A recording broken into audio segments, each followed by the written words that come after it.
Minecraft has sold over 200 million copies. That's more times than Gordon Ramsay has sworn. More than the amount of TikToks made every hour. But still less jumps than I failed in Minecraft parkour. And yet, there is one game who has sold more copies than even Minecraft. One game more famous. But when was it released? How did it beat Minecraft? And the ultimate question, how long can I make this intro before telling you the answer? Well, I already did. Just listen.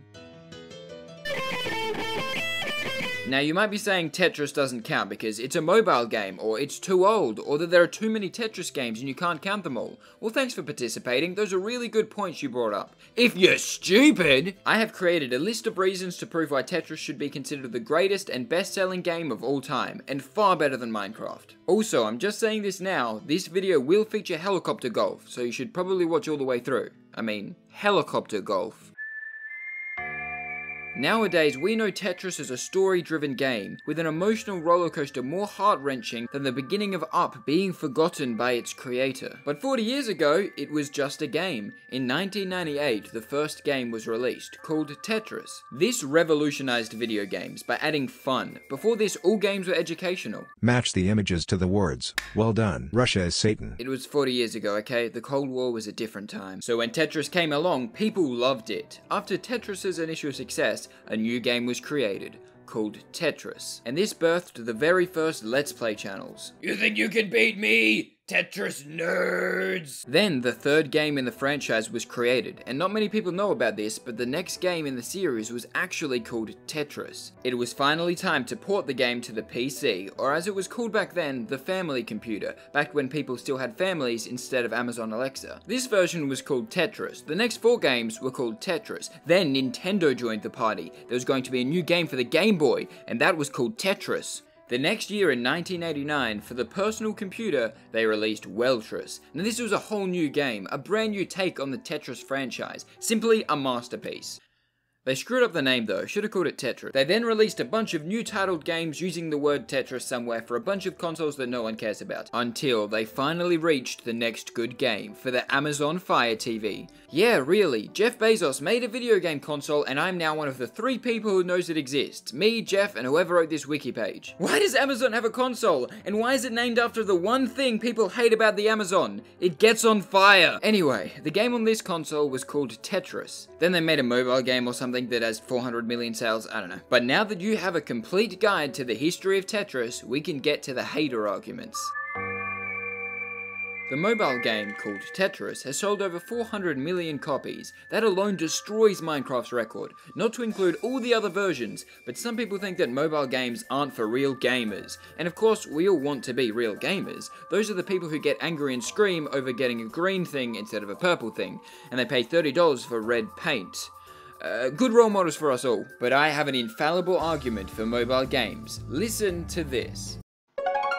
You know exactly what that noise was, unless you're one of the 1.7% of my viewers who are over 65 years old. Hi, how you doing? You're the perfect person for mobile games. Go download Clash of Clans on your smartphone and spend 7 hours a day and half your paycheck on upgrading archers. To be honest for a second, saying this right now makes me want to go download it. I could just stop making videos and get level 6 mortars. I think I'm realizing I have an addiction and I'm about to relapse. Anyway, the point is, if games are a fun way to spend your time with the possibility of getting addicted, mobile games are absolutely real games. Also, Minecraft has a mobile version, so get wrecked.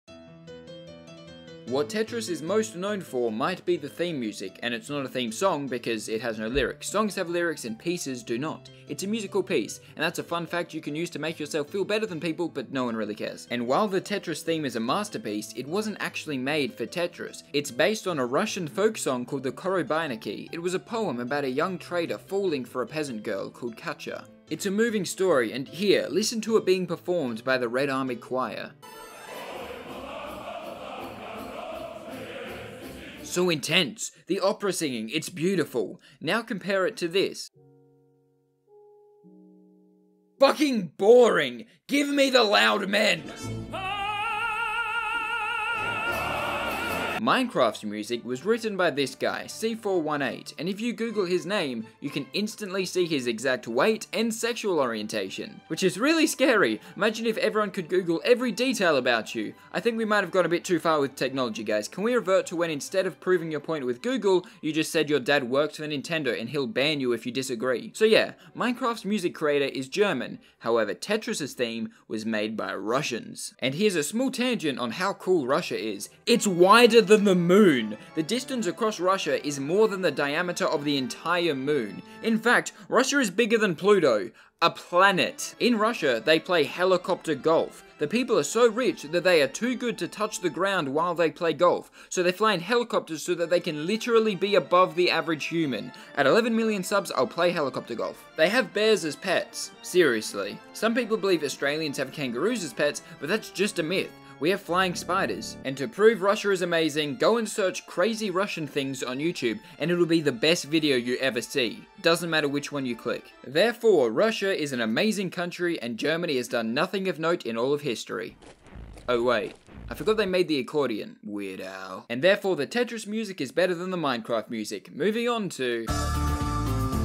Another argument for Minecraft being somehow better than almighty Tetris is that you can't count all the Tetris games as one. There's too many to call just one game, but that's very wrong. We already know that they are all called the same thing, Tetris, but also unlike other series, Tetris is really truly connected. They're the same game. Each piece has its own character and backstory. For example, the L-shaped piece has a history of abuse. People use the L shape to show loss. It struggles with insecurity daily. Can it ever win? How can an L get that dub? Minecraft Creeper goes BOOM! The long piece, the holy grail of pieces, wanted by all players, but maybe that attention is too much. They can't be seen without swarming fans. A life of fame is a life of loneliness. It's like human but no meat. Spooky. So yeah, Tetris wins on the story front, which wasn't the title of this section, but I'm sure you forgot that anyway, so it doesn't matter.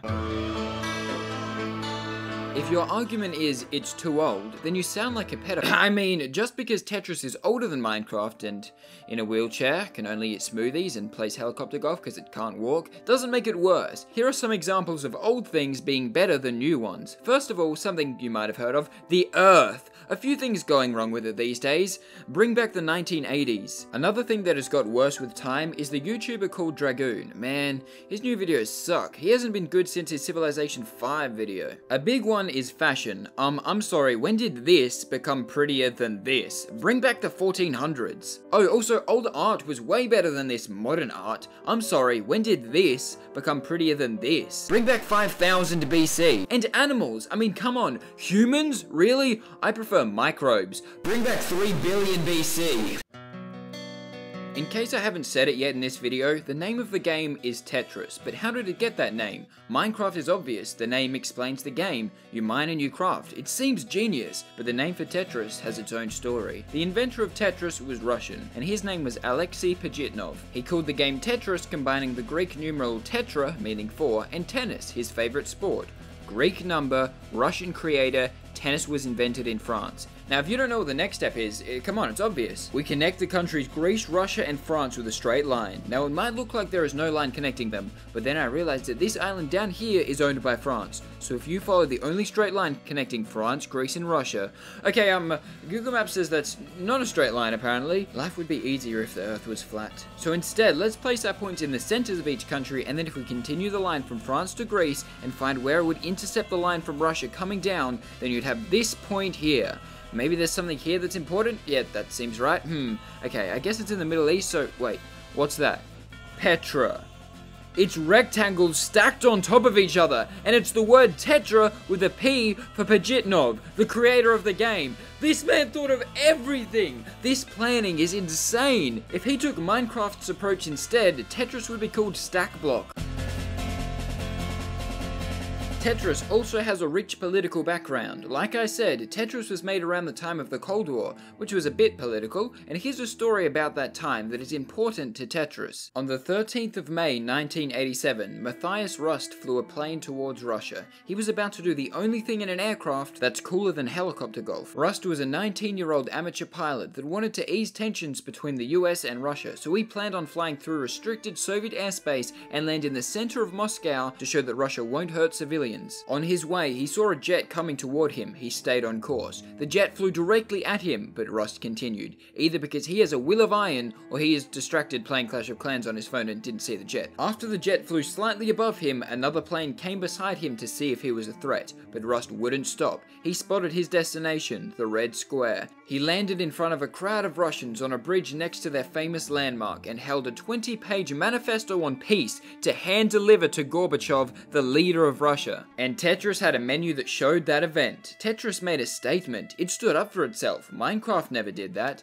Oh, actually, Notch did tweet some things, but we don't need to go there. I think you'll agree Tetris wins this one. Side note, that pilot later stabbed a female co-worker for rejecting him and got 15 months in prison. Like a real gamer. Warning, if you have ever taken any drugs or alcohol, then please be advised. You're cool, bro. Everyone loves you. Hell yeah. Tetris is a game that's so good that when it first came out, people played it for hours at a time. And after 4 days of 10 hours of Tetris each day, the brain starts changing. The real world and the Tetris world start merging. People played Tetris for so long that they saw Tetris blocks wherever they looked in real life. There are hundreds of reports of this phenomena. It's happened with other video games since, but Tetris founded it and it was named after it, the Tetris effect. This game invented video game addiction. Unrelated to the Tetris effect, there was a study conducted on 30 teenage girls. Half of them played Tetris for 30 minutes a day for a month, and half did not. The girls who played Tetris each month had changed the physical structure of their brains, so either it's making them smarter or brainwashing them to buy modern art. For all the reasons listed, Tetris is the far superior game. If we go into the all-time franchise sales, and scroll to the top, number 2 is Tetris. Number 1, Mario. That means that the greatest game of all time is actually Super Mario Brothers 2. Damn it, they got Super Mario Brothers 2 again, baby. Tetris 2.